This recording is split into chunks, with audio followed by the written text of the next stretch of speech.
Pessoal, beleza? Tudo bom? Pessoal, para quem não me conhece, eu não sou médico, né? Eu tenho estudado, eu tenho uma fonte de cientistas que eu sigo, que eu acompanho livros. Não sou partidário nem sigo nada como uma ideologia. Estou disposto a ouvir e a estudar informações independentes da fonte para chegar à verdade, né? Porque eu acho que o conhecimento ele é interdisciplinar. Eu acho assim, coisas que aparentemente não tem nada a ver, às vezes interferem, com certeza interferem na nossa saúde, na nossa dieta, né? Tanto que eu sigo grupos de Facebook, de veganos, vegetarianos e carnívoros. Sigo os grupos. E dentre os cientistas que eu sigo muito Jason Fung, que é um cientista canadense top. Gosto muito do Ken Berry, que é um americano, só para citar aqui dois exemplos. Então, assim, qual que é a pergunta aí? O pessoal às vezes tem dúvida, querendo saber com quantas horas o cara começa o jejum. Primeira coisa que eu queria falar é o seguinte: não existe fórmula mágica para isso. Não existe. Eu não vou virar para você e falar, você jejua 5 horas. Não existe, tá? Às vezes as pessoas vão em alguns profissionais de saúde, mais uma vez aqui eu vou frisar que tem muita gente boa, tem muita gente ruim, tá? Tem muita gente que sofreu lavagem cerebral na faculdade, profissional de saúde, e acredita em mitos científicos. Quero falar depois sobre mitos científicos, vou gravar mais vídeos sobre isso. O cara acredita em umas coisas que ele aprendeu na faculdade, que fizeram uma lavagem cerebral nele. Muitas vezes, e hoje em dia, eu conversando com amigos médicos, eu vejo que a indústria farmacêutica e alimentícia pega pesado nas faculdades. Então o cara sai de lá com muita crença. Ele sai de lá com a crença que tudo ele vai curar com remédio. Muitos, tá? Não estou falando... Esqueçam generalizações. Muitos médicos. Não existe fórmula mágica. Não existe. Vocês têm que entender o conceito, o que é o jejum e como é que o nosso corpo funciona para vocês começarem a ver como adequar isso na vida de vocês. Então, qual que é o objetivo do jejum inicial? Qual que é o objetivo maior? Baixar os níveis de insulina. Esse é o principal objetivo para quem quer emagrecer. Baixar os níveis de insulina.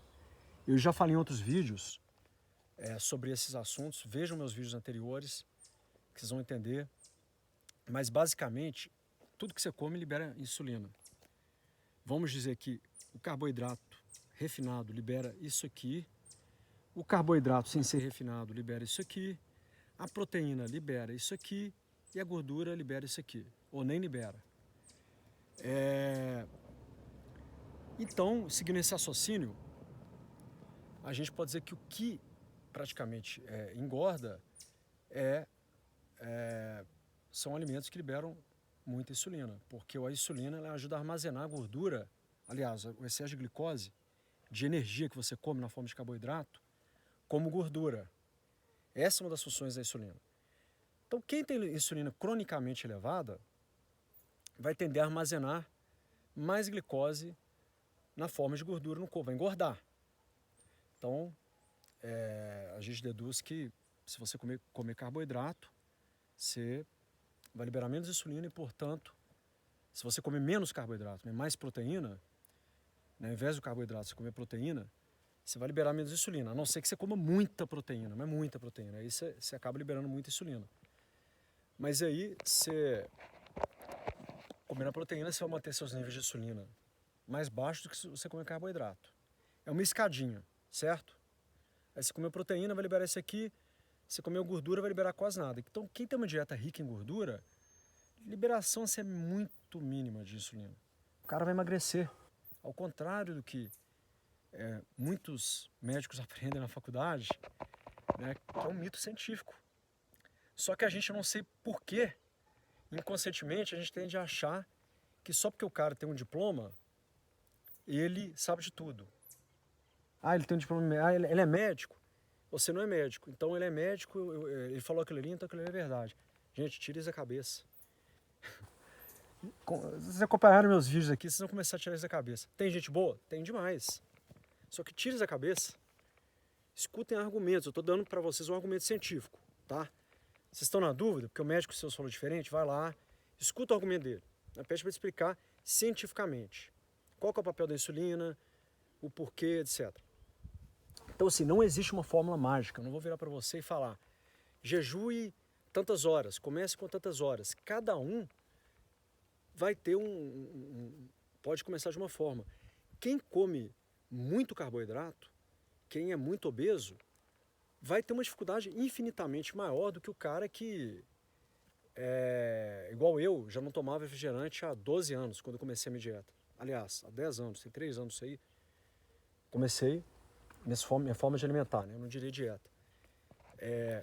Então, sim, quem praticamente não come carboidrato vai ter uma facilidade muito maior para jejuar, porque os níveis de insulina da pessoa já são naturalmente mais baixos.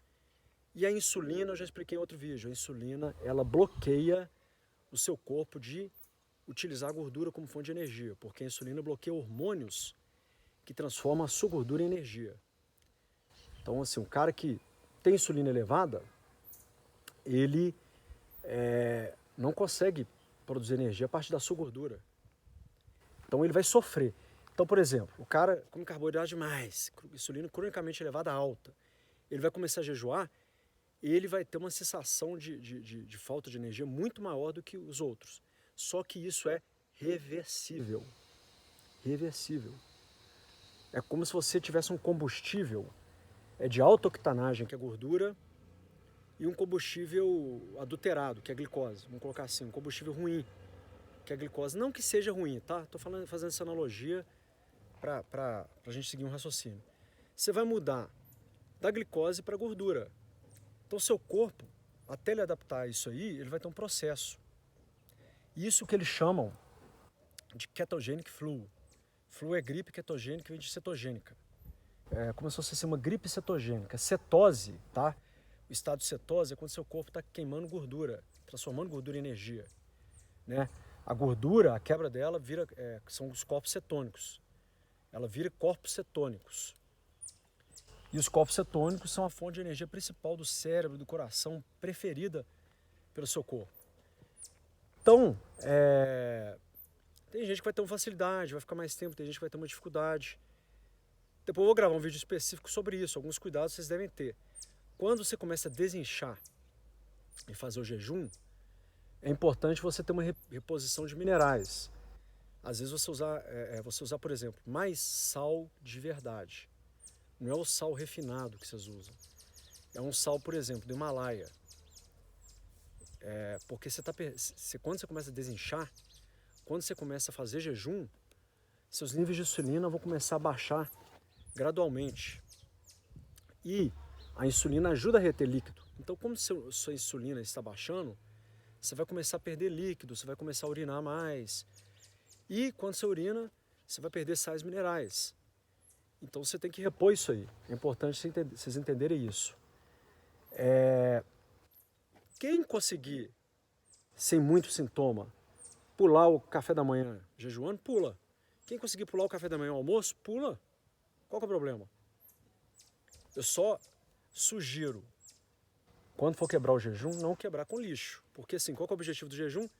Baixar a insulina é o objetivo maior. Baixar a insulina para deixar o seu corpo ter caminho livre para queimar gordura e transformar em energia. Se você sai do jejum, mete um pão para dentro, você está botando tudo por água abaixo. Porque baixou a insulina, beleza, seu corpo está por nível de insulina baixo. Já vai começar a queimar gordura, beleza, ótimo, começa a emagrecer. Meteu o pão para dentro, acabou. Acabou, hein? A insulina vai lá para cima. Aí você vai começar, ao invés de queimar gordura, você vai começar a armazenar gordura. Porque a insulina vai subir e a insulina transforma aquele excesso de carboidrato, principalmente, em gordura, armazena. Eu sugiro para quem é muito obeso que faça isso gradativamente, que sim vá sentir no seu corpo. Está sentindo muita fome? Está com uma fome absurda? Está fazendo jejum, está sentindo uma fome absurda? Come proteína, que libera bem menos insulina. Coma ovos mexidos. Come um torresmo de barriga, come uma carninha. Então seria mais ou menos essa a ideia. Não tem uma fórmula mágica. Eu, por exemplo, já jejuei 48 horas. Ainda quero fazer 72 horas. Jejum de 72 horas tem benefícios milagrosos. Eu quero gravar um vídeo até só sobre isso. Benefícios milagrosos.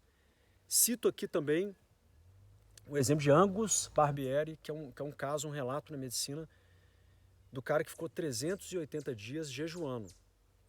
Ele só tomou café sem açúcar, chá sem açúcar, água e fez uso de vitaminas, multivitamínicos, etc. Ele ficou 380 dias e assim, fez o jejum tranquilo, não teve problema nenhum, não teve hipotermia, não teve fraqueza, não ficou doente. Pelo contrário, tem esse relato, Angus Barbieri. Vocês podem jogar aí no Google aí, vocês vão ver. Ele era muito gordo, ele perdeu 125 quilos, se eu não me engano. Ele foi para 82 quilos e ele estava, né, com 127. Então assim, quem já entrou num ritmo legal de jejum, já não está sentindo muito mais fome, porque o corpo começa a adaptar, vai aumentando o jejum. Eu, por exemplo, hoje, eu esqueço de comer, se deixar. Aí as pessoas falam, mas você vai desmaiar, você vai ficar sem energia. Gente, isso é crença, isso é mito. Isso é mito científico. Você não desmaia, não. Quando seu corpo está adaptado à queima de gordura, por exemplo, eu fico sem almoçar, meu corpo está usando minha gordura, eu tenho gordura aqui, está usando, está fornecendo um constante fornecimento de energia. Agora, quem é viciado em carboidrato, que tem os níveis de insulina cronicamente elevados, se ele ficar sem almoçar, por exemplo, a insulina vai estar alta, porque já é cronicamente elevado.